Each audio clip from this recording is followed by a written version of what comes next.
taga SSS tapos sa race campaign ang isgutan ini mahina Attorney Kathleen Hambos ang Department Manager 3 sa Mindanao North Legal Department, Sir Fritz Mabida and Sir Carlos Flaviano II.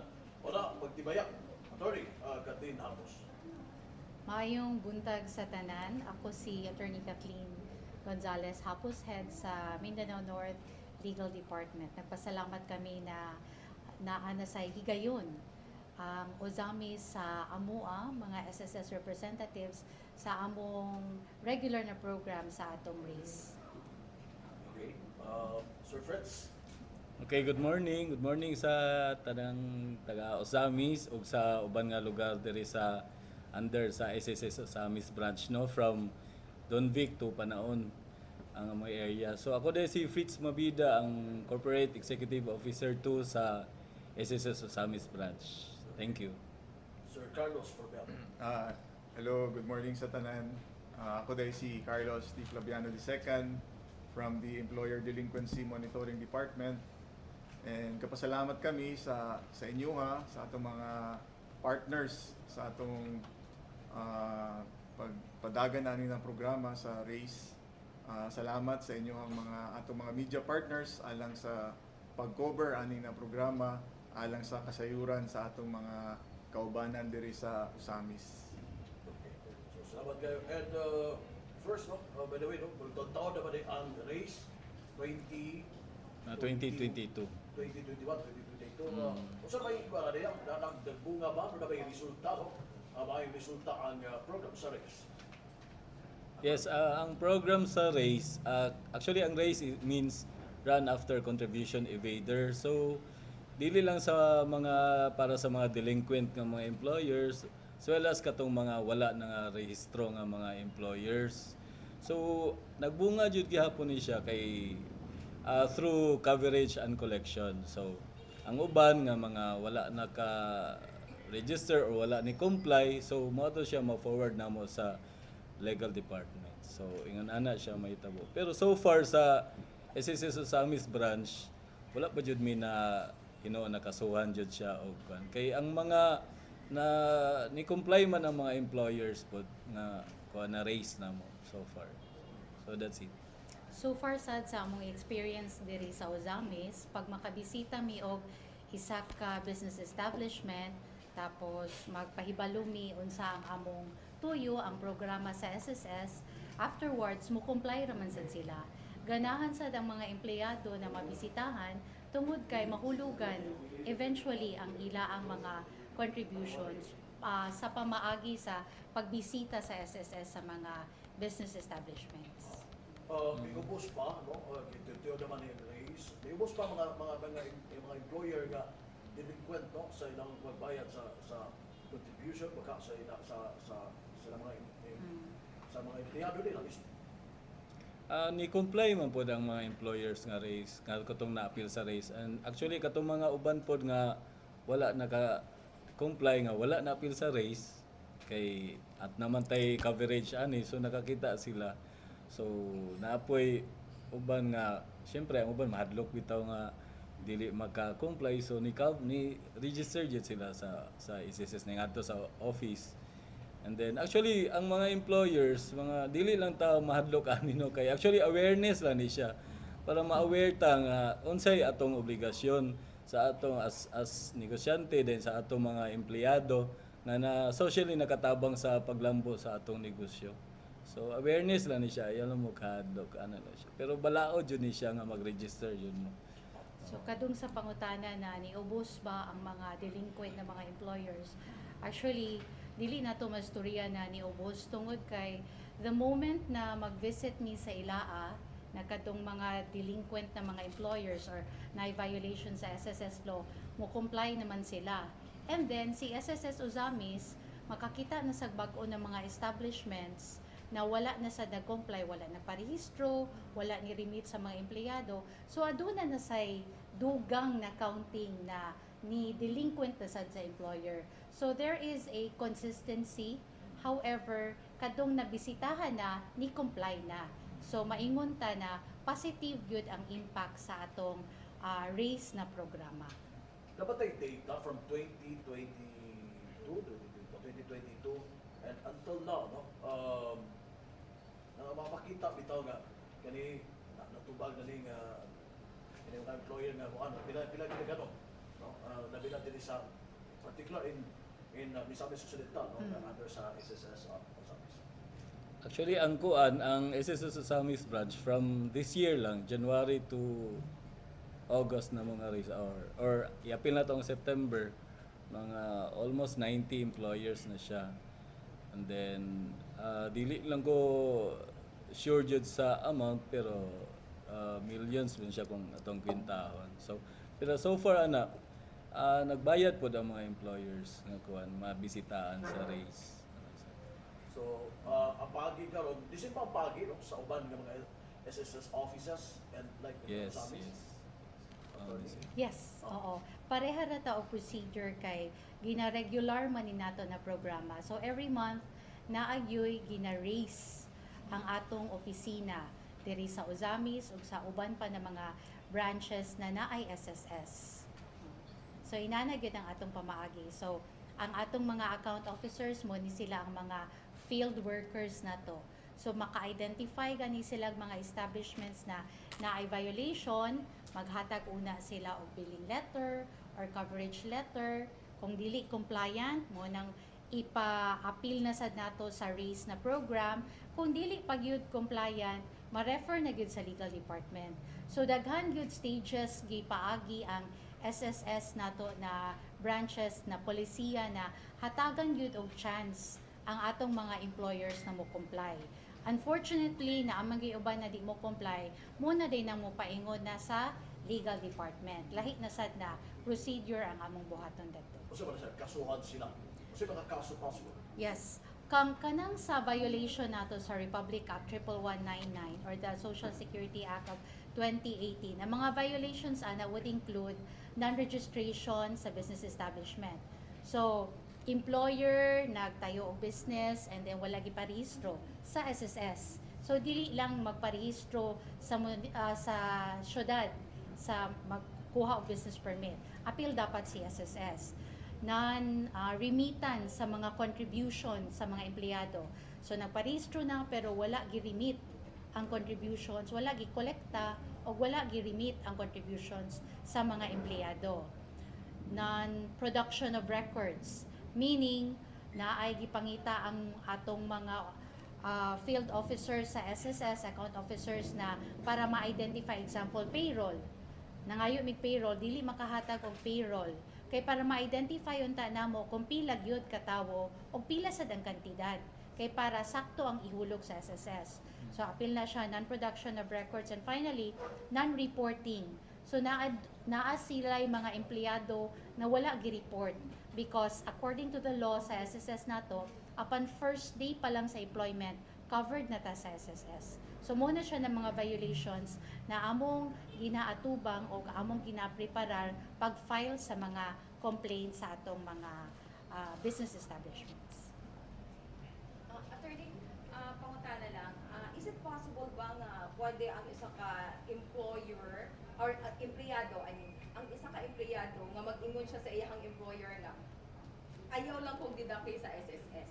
It is because sa mga experiences niya before, siguro long time ago, nahitabo nga murag dili maayo, mo na sa next niya nga pagpanarbaho, ayaw na lang kong didaki. Is it possible? Pwede ba? Kana siya na arrangement, internal arrangement na sa employer and employee. However, we do not agree to that kind of arrangement. Kay ngano, si employer man ang atong habulon, dili man si employee. Moingon si employer na naman may agreement. In fact, naami kasulatan. Pero nag-violate man to ang kasulatan.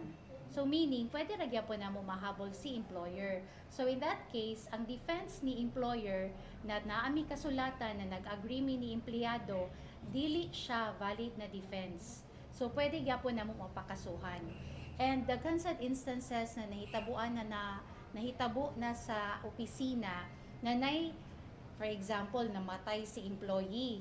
So what would happen to the agreement? Ang pamilya ni employee mogukod gihapon kang employer. Kung kinsa man ang dihado, si employer. So mo nang mo suggest gyud me kanang mga bookkeepers, mga employers mo follow gyud sila sa law. Kay kinahanglan gyud na didakan whether the employer likes it or not. Kay that is by force of law, benepisyo gyud na dapat ni employee. Okay, thank you. Para kay Sir Flaviano. Sir, unsa may kasagara rason sa mga or makita nato nga mga problema nga naman nga mahimo silang delinquent nga mga kaning sa ilahang mga contribution kaning mga employers. Unsay kasagara nga rason sa mga employers? Usually gyud ang atong mga reasons no sa atong employer is ano sila kanang economic medyo hinay ang business, pero dili siya defense pod na dili na mag-contribute ang atong mga employers no. So need gid nila na ilag yung manage pod ang ilahang pagbayad sa SSS, sa mga bayron nun sa negosyo, need gid siya. So sa SSS kinahanglan gid siya gid na gina-require gid namo sila na magbayad sa contribution para sa ilahang mga tao. Kay ano man po siya, benefit man po sa ilang mga tao, and once po na secured ang employee, syempre ma-motivate po sila na to do og trabaho nila insakto. Kung ingon ana ang remedy sa kung ingon ana ang rason sa mga employers, sir, unsa ba ang mga remedyo nga ginabuhat sa SSS? Say ko na natin kat. Naatay mga programs sad na gina-offer sa atong mga business establishments. Like, kani karon kung mobisita mi, then medyo financially, dili pa sila stable, ga-offer mi og mga installment payment schemes. In fact, nasa take on donation within the pandemic period, naalay mga documentary requirements required. So, condonation meaning, namanggoy penalty na 2% per month kung di ta magbayad on time. So, mawala to siya na penalty. Then, pwede ra nila i-consider na taas-taas ang terms of installment. Basta mo comply lang sad sila sa mga documentary requirements. So, muna atong gina-offer sa ila. Kay posible na di sila aware na pwede di installment. Kaya abi nila full payment, dako na kay ilang billing. 100,000, 200,000. Unsaon ako pagbayad ani, dako kaayo. Mangutang na sa lugar siya kay para pangbayad lang. So gina-offer na mo na siya ng mga programs. O kung mobisita sila sa SSS, dili sila mahadlok og bisita dadto, maka-offer pa sad mi og additional na programs depende kung unsay available. Magdugang lang ko gamay regarding adtong sa mga reasons kay with the help of our media partners, usa sad ni sa way na ma-inform na mo ang mga employers kay one of the reasons also is kaning si employer gisalig lang bitaw niya kang bookkeeper. I'm not discriminating the bookkeepers, pero naghan nami na encounter na mga instances or accounts na dili aware si employer na si bookkeeper day ang naka-default sa ilaa. So with the help of digitalization, kay digital na manggod ta karon, unsay among makita sa record sa office, makita gyapon ni employer kung nag-online registration siya, pati gyapon si empleyado.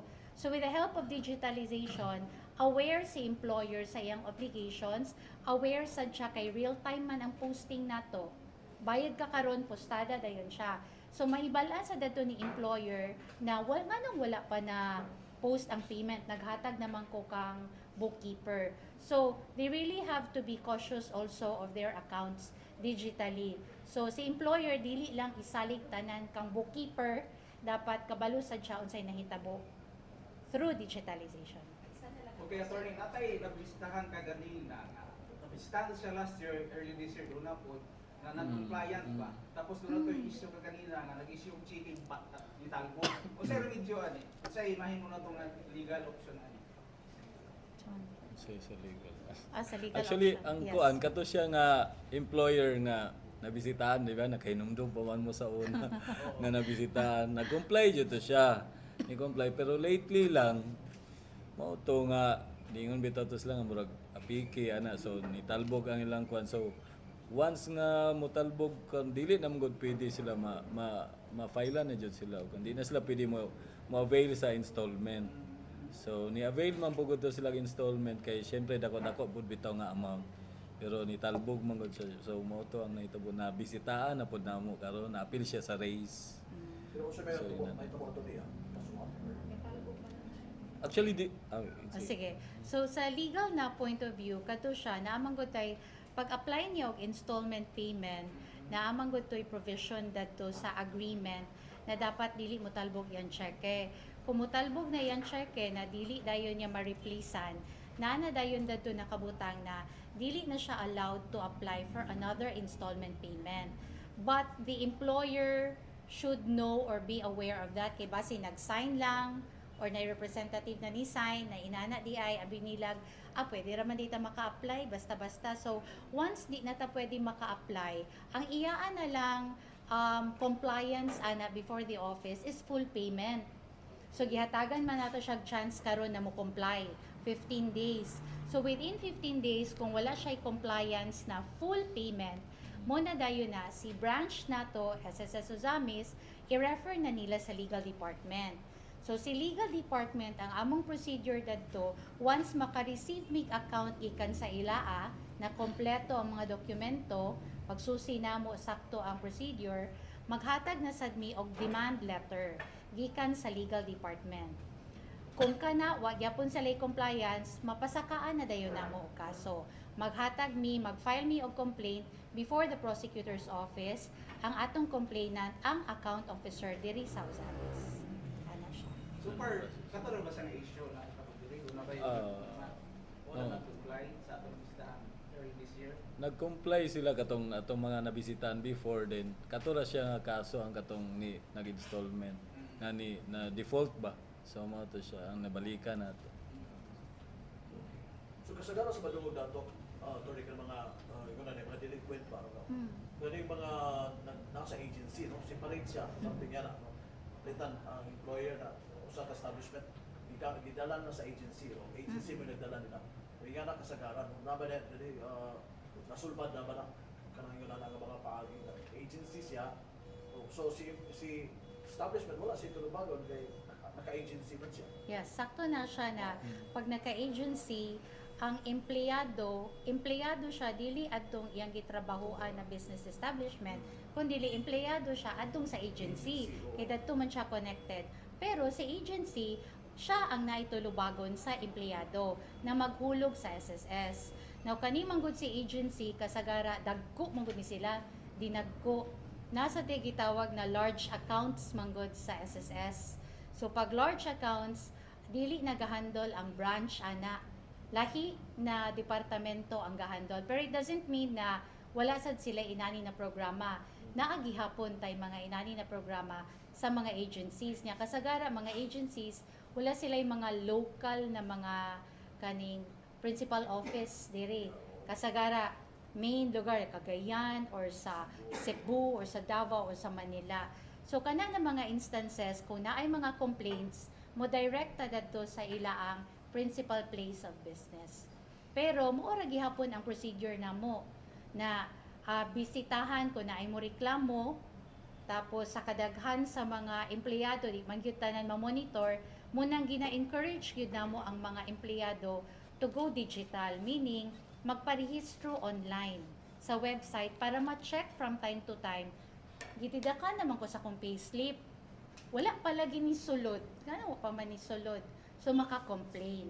So si SSS Ozamis mo entertain resad of complaints even for large accounts.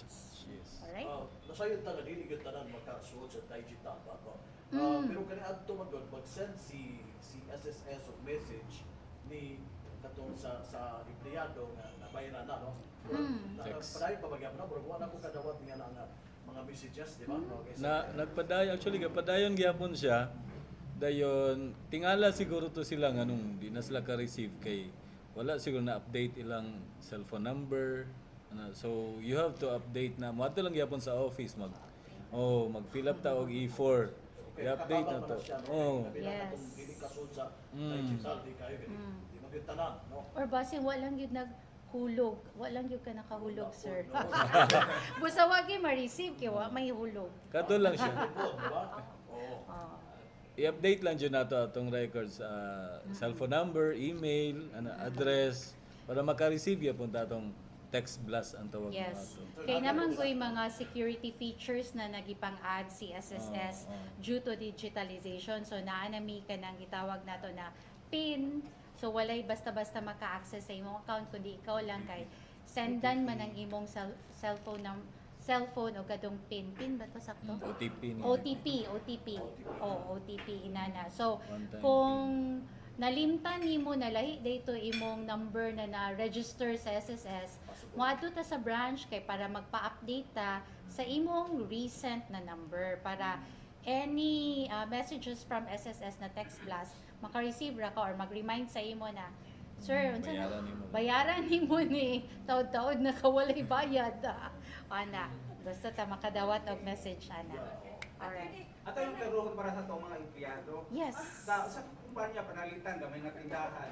Pila ra gyud kabuk ang kanang allowed sa balaod o requirements nga kuan. Kinahanglan kuhaan na siya ba sa SSS. Doon na ba siya minimum nga kaning gidaghanon? As Panalitan, long wala nakabuk na pulo, 5 lang, 2 ka empleyado. kanang Kinahanglan mo siya sa kuhaan na Sa ng sa SSS. store. minimum unsa ganina siya? Kanang micro imong Micro. pasabot sir no? Micro, small, and Oo. micro. Kana siya ng mga negosyo as long as naa kay certification yeah, I think kinanglan og certification ana. As long as na kay certification na belong ka anang micro Small and medium enterprise. oo kana siya. MSME. Oo, MSME inana. Pag na kay certification, okay ra na siya. You are not required to get yes. You are not required. Basta na kay certification ana kay naman na siya exception. Exempted na siya. Oo. Tanan pag empleyado, ma'am, kay sa garagon mga kuana. Pwede gihapon nila eh. Pilihan na sa una, katong regular lang ilang kuha SSS, katong contractuals, katong mga bangko dili kuhaan. So unsa may kuana ni kanang security sa empleyado. Tanan ba gyud nga empleyado ma-regular man siya o dili kinahanglan gikuha SSS. Sa SSS good sir, kung maingon tag first day of employment covered na gyud ka.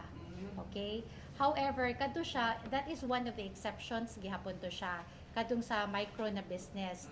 Kung nabilong ka ana tungod kay gamay kaayo ang imong negosyo gatabangan ka sa gobyerno na maka-start up pa, ay padayon ka. Kung wala na ka nabilong adto, kundi na ka exempted, obligado na dayon ang atong business establishment na mukuha og SSS para sa mga empleyado. Ano siya, pero gamay ra na siya. I cannot give you the details kay I need to verify first kung unsay mga requirements adto para ma-exempt ka. Kay mangayo manggug kag certification ana na exempted ka. Kay we have a case in Bukidnon to siya na pineapple man to ang iyang product. Naka-present siya og kadtong exemption kay micro siya pero during that period lang gyapon kay dili man ingon na exempted ka, nag-start ka hangtod na ni-boom na imong business mo ra gihapon naay requirements ana for exemption. So kadto na period wala na mo siya gi-assess tungod kay exempted siya. Pero ang succeeding na period naghatag na mi og billing statement sa iya. Buta sa pagtuloy time frame sa Yes, oo. Ma'am, kasi nga naman, kanina ito may to nga gihimong rason, no? Ang kining micro, small, medium enterprise na miyembro sila. No? Gani, ang gili man sila, kanina to, wala sila kanabang, kada lagi, dili ko na nag-SSS, o manpano. So, mahimo siya ng rason. No? Dapat ilang taon ninyo, na possible kung naabali siya, hangtod karon nagpabilin gyapon siyang miyembro sa akin sa micro, medium enterprise, o MS. MS, wala nga na. So, nataon ba na ni SSS? Na possible, pwede na ko naman dahil yung mga yung negosyo na naman na. Actually, wala. Wala lang to. Si SSS Manggod, every Okay. time na mag-visit Visit, sila, visit.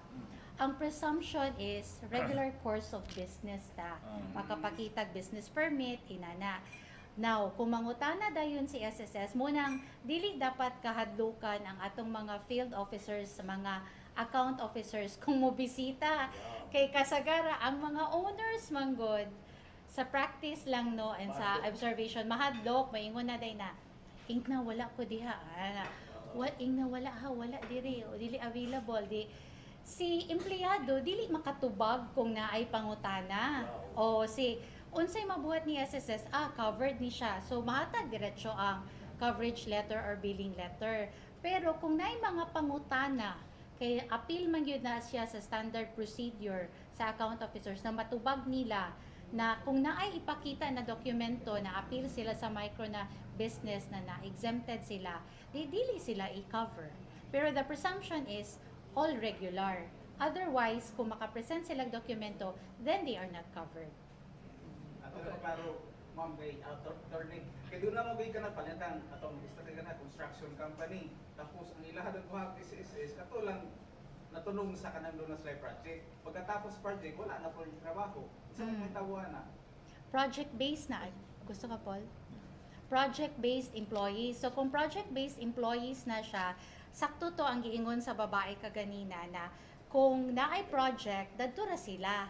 Katura na time na naay project. Kay katura man, ay haraman gud na ga-come in ang mga project-based employees kung naay project, kung naay construction na kakahitabo. So, mag-hire sila og daghan mga empleyado para mahuman to na project. So, kung within that period na naay project, kuhaan sila. Pero kung mahuman na sad ang project, stop na sad sila. Okay, under kung sa employer po. Yes, oo. So appeal na siya kay for safety measures gihapon kay especially sa construction business. What if nay may tabo during construction unsay ma-claim sa empleyado? So protection yun na siya sa mga employees. Okay, attorney. Panamitan ko sa company mag-declare of close o bankruptcy. Kaya ang mga trabahante, wala na ikabayan sa ilahan ko ang kaya close na. Usay remedy sa SSS. Ka sa butang tag na may mga business establishments ko nato na sole proprietor or corporation. Okay? So kung either way, kung muabot na siya sa legal department, masking close na ang establishment, pwede na mo gyapon sila mapasakaan og kaso. Okay, kay ilabaw na kung mahibal-an nato ang ilaang residents kay kung close na ang establishment magpadala ta dadto og subpoena or mga dokumento di naman mobalik kay dili matubag. So mahibal-an lang namo ang ilaang last known address, pwede pagyapon namo mapasakaan og kaso. So sa himuon sa tagliga sa negosyo panitan, so gitagit siya kay sa iyang Yes. business. Kinahanglan ba siya mag-close kung sa pampapaylo kung sa inyo sa Correct. Yes, may balo siya. Oo. Actually, natay form nga gitawag na wag R8 para termination sa iyang business. So, mo-terminate siya, kinahanglan siya certification sa kuan sa munisipyo or sa LGU or sa city na nag-close na iyang business. Yeah. So, para dili na namo ma-encode na mo dito as close. Muna ang wala na inform ang uban employers na pareha bitaw ta sa BIR na kung na kay business i-close gyapon nimo sa BIR. So it's the same thing with SSS. Pag dapat nag-open ka og account sa SSS, isarado gyapon dadto kay ang record continuous gyapon siya na mo generate og bill niya pagtan-aw wala na di ay sarado na di ay. So mga inana usay makahatag mi og mga billing letters pero sarado na dili mahadlo kay i-reconcile raman na sa office na ay nanarado na day mga make certification gikan sa City Hall isuporta adto so ma-close na sad ang iyang account. So, ang mga trabahante ito, namatay hapon sa company, mga salay mo. Oh yes. Yes. Yes sir, as long as ma establish nila na nagtrabaho sila adto na period na sila'y deduction, then wala gi-deduct. I mean, wala gihulog. Mahabol paghihapon, sir. Okay. Attorney, kaning program sa RAISE ba, nag-concentrate lang ba ni kini siya sa purely business? How about nga to sa mga domestic na nagtrabaho? Katong mga katabang sa balay, na ano mang balaod karon nga ang mga employer, katong mga amo, mubayad na sila sa contribution sa ilahang mga katabang. Appeal ba ni siya sa programa? Or Yeah. nag-concentrate lang ta sa mga businesses? Ang katong naman tay kasambahay law, di ba? Yeah. So, ang gitawag na namo sila sa SSS og household employer. So, appeal gyapon na sila.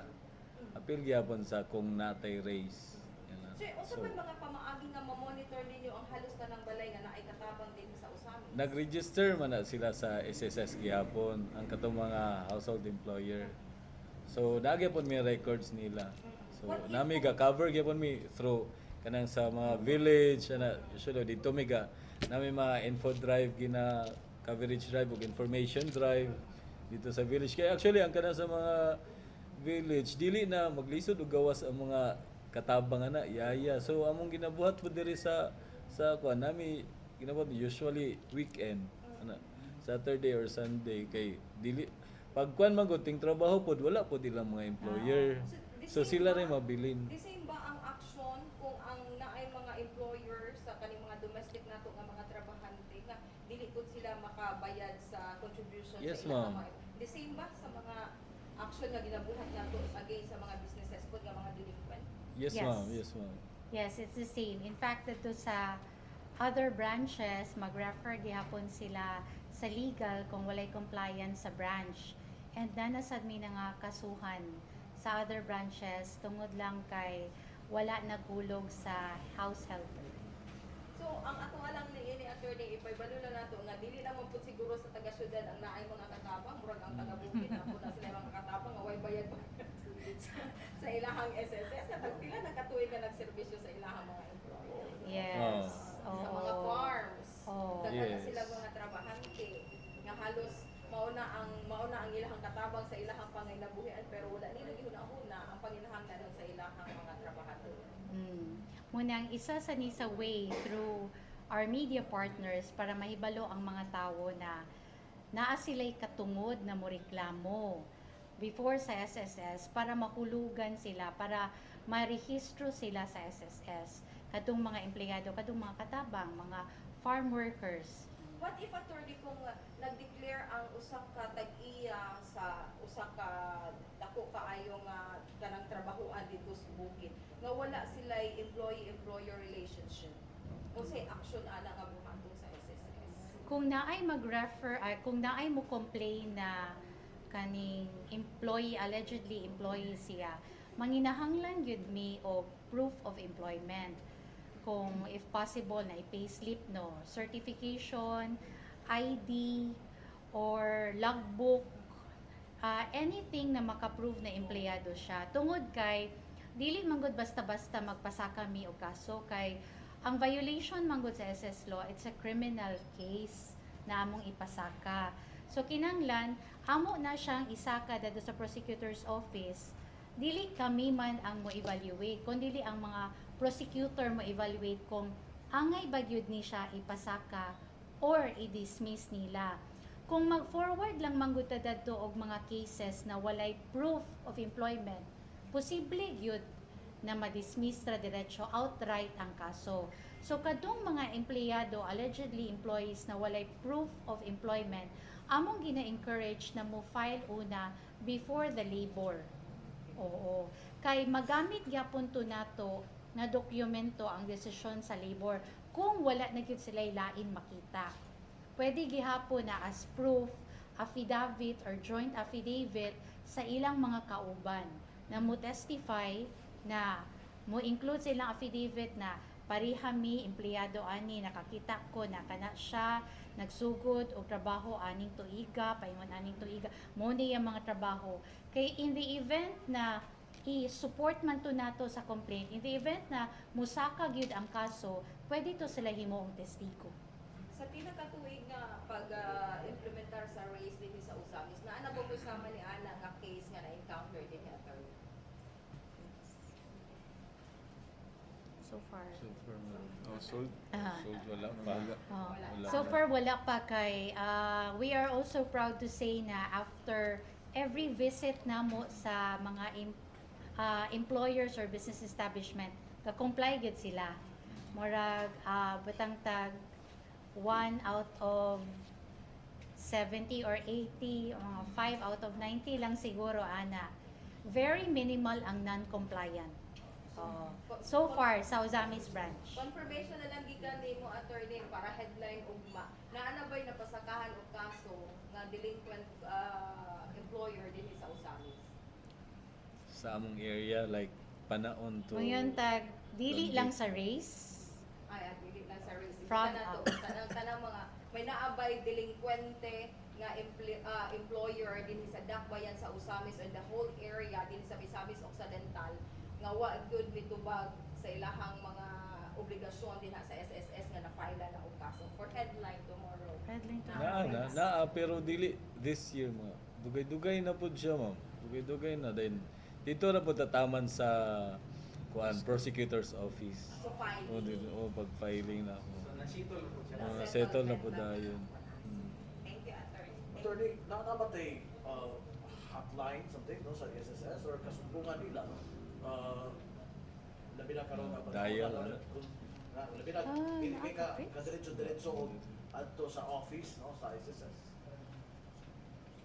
Dial na ba, Paul? Wala man. Wala man siya. So far, Basically, mag-visit sa branch if possible, but if dili pwede, pwede rin nato ihatag ang hotline number sa atong kauban diri na si Fritz kay para maoy makontak nila kay there Actually, is also a possibility na kung dili available, pwede na mo bisitahan. Oo, yes. Ang sa SSS Susamis branch, especially sa mga employers, namay under naman dyan sila yung accounts officers.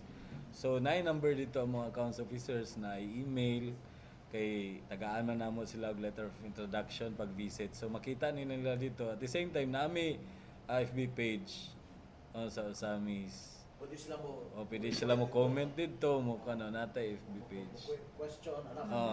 But that is a good idea na there should be a hotline number. Hotline, oo. okay. So pwede na namo masuggest na kung pwede na ay hotline 911 inana na pag naay complaint diretso lang dayon dato. Oo. Nemantuan. Oo.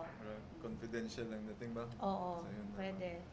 Kasagaran sa We will mga look into it. Mga empleyado, Thank you, thank you. sir, kanang mahadlok ba? Sa ilang magreklamo kay Mahadlok Doon ako. na slide kung ano. Ma-terminate, Oh, ano. panalita magreklamo sa inyo ha? Para sa inyo. Ang sa branch kana mga mag-complain nga mga empleyado,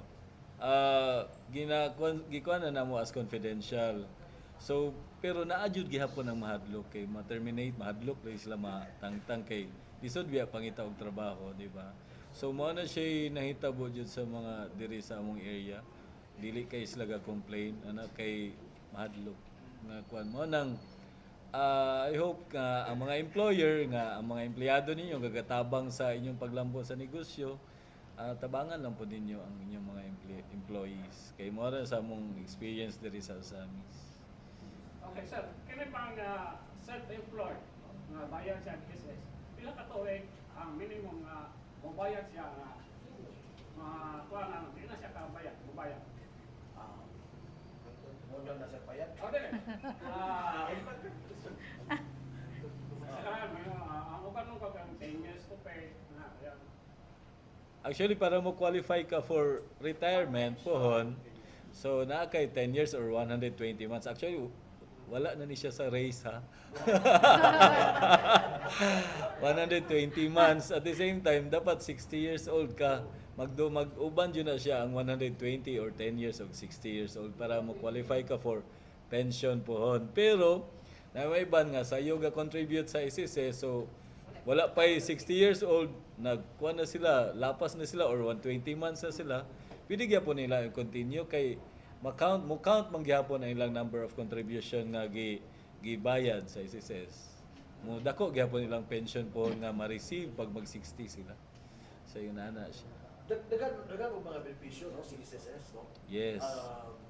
Kana, Kasagaran pag madunggan nato, no, kay kanilang Retirement, loan. salary loan. Naday sa mga sickness benefits, no, something yan. Ito makita sa digital, no? So, sa importante kaayo ang unsay kuan kanang sa security sa digital.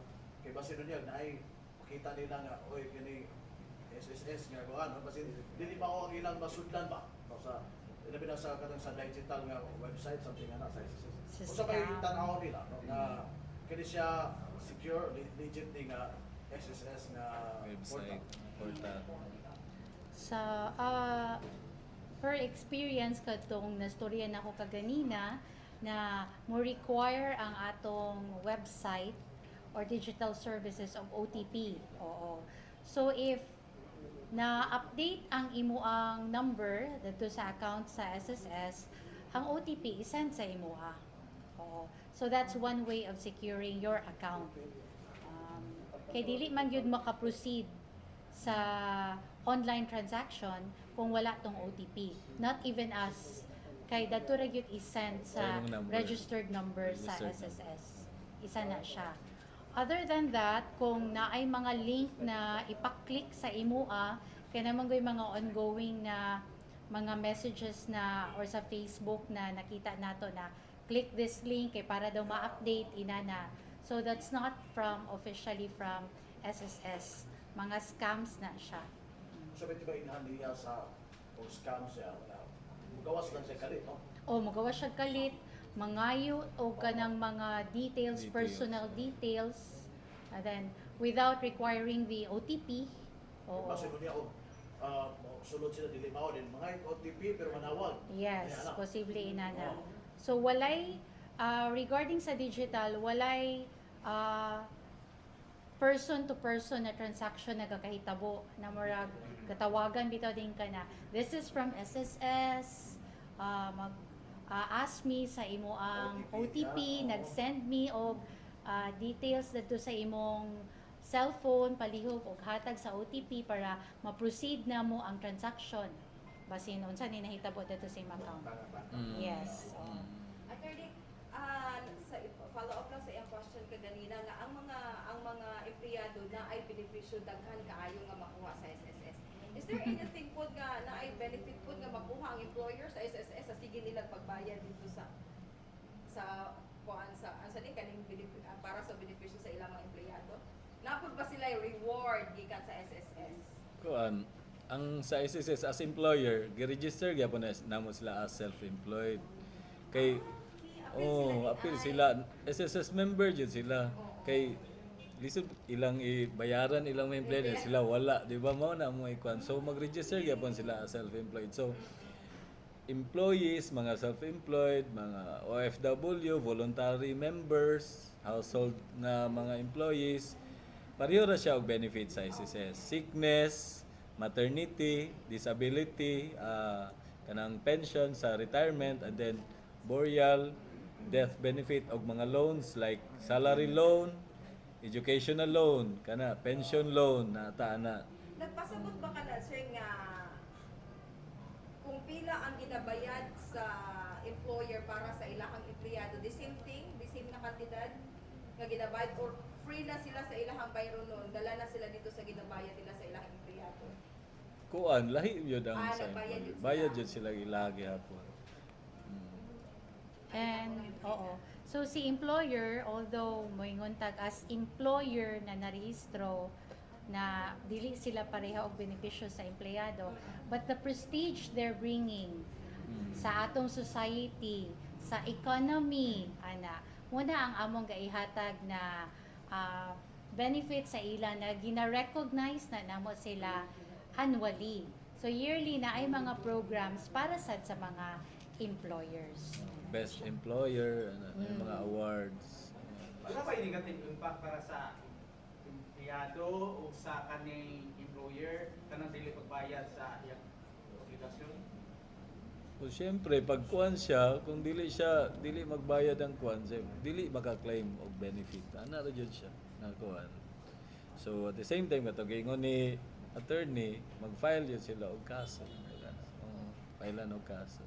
So, importante kayo si employer nga aso. So, si empleyado, ma-update niya. ang Makabalo record jud niya. siya. Oh. Kaya ano lang to niya kung wapay laktaw.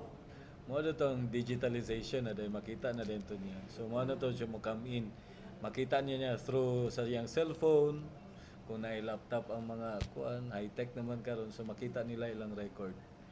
Kung Kay pa-register naaman sila gud- online. Yes.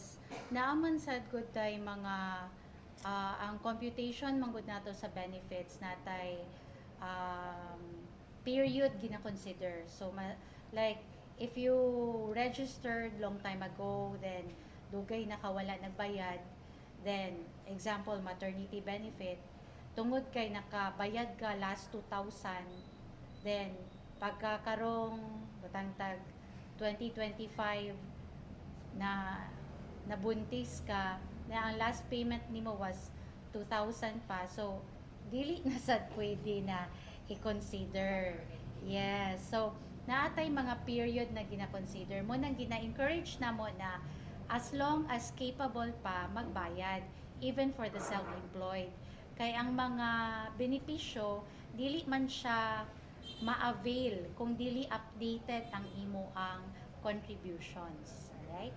So, munang ang mga empleyado, di sila maka-avail og benefits kung wala na remit ang ila ang mga contributions. Di sila ka-loan, di sila ka-avail og sickness, disability, or maternity benefit. Tungod kay, pag-compute dadto, walay hulog kana na period sa current nimo na period or last 6 months prior to contingency. So, kinanglan, i-update ang payment. Okay? Last question na sa ako, ano? Di ba sa babae, maternity, no? So, of course, sa lalaki, naman na ibang uron nga ba, no? Maternity.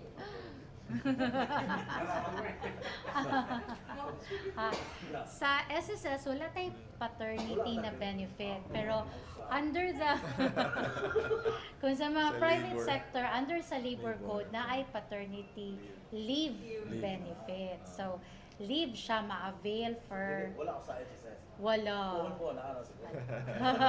Kay ang labor sa babae man. So, wala nag-ipa-appeal si lalaki. Di, joke. Joke Pagbantay siya. lang. Joke siya. Ana. So, expanded maternity benefit na to 105 days na siya from 30 or 60 days. So, expand na kayo yun atong maternity. So, dato na lang nato i-appeal ang paternity sa maternity kay expanded naman siya. Kidding aside. Okay. Attorney, siguro... Abi ko glass out. Oh. Wala na. Siguro, imuhang inyong mensahe na lang. So, sa tanan, naninibay na tagsa-tagsa. Tagsa-tagsa. Sa amo sa Osamis branch, on behalf sa SSS Osamis branch, among branch head si Ma'am Lisa J. Lumantas, usual pasalamat na po mi sa Asinso Media Team. Asinso Osamis Media Team sa DXDD, sa among media partners, ug sa mga employers nga wala kayo taga-kuan, di ba, no? Wala problema sa mga employers nga ni kuan sa kabalo sila nga awareness ang race and then mo comply. I hope puhon nga dili na mi makabalik dito kay matingala na pud ang media nga ibalik na mo ta diri sir. Ano ba? I hope di na mi makabalik sa uban ng employers, mo comply sila, and then sa mga nakakita po diri sa mga employers, mga employee, please kabaluta unsa atong obligasyon as mga employer o mga employee. So kana lang siguro, daghan kayong salamat ninyo. Okay. Ako. Salamat tanan no sa atong mga media partners. If nakapansin mo, wala kay koy nitubag no kay ang among department is kami ang ga-issue og demand letters para sa ato ang mga 11 branches within sa Northern Mindanao. So for Osamis, ay hopefully magpadayon ang compliance sa ato ang Osamis na mga business partners na every time na naga-visit ang atong mga accounts officer o atong branches, ilagay gina take serious account gyud ang pagbisita o ang pagpahinumdum, mag-comply sila. The same unta na sa padayon hantod sa pag-abot na po sa next year, during visit, mag-comply din sila. So, dili na moabot sa amo for the issuance of demand letters. So, again, salamat sa atong mga media partners para kini na programa. And finally, thank you kaayo sa another opportunity to disseminate awareness sa atong mga employers, sa mga employees, and we would also would like to take this opportunity na i-inform ang atong katawhan diri sa Osamis na in case on the side sa legal na ma-forward na sa legal department, moagi gyapon ta og proseso tanan, so moagi gyapon ta og due process, dili ingon na tungod kay na legal na diretso na dayon ta mapriso, wala na ilain paagi. So we give as many chances as possible sa mga employers, but if moabot gyud sa point na kinanglan gyud ta mo pasaka o kaso or sumbong, we also would not hesitate. So di na nato ipaabot na moabot pa ana na panahon. Alright? Mao lang to. Thank you.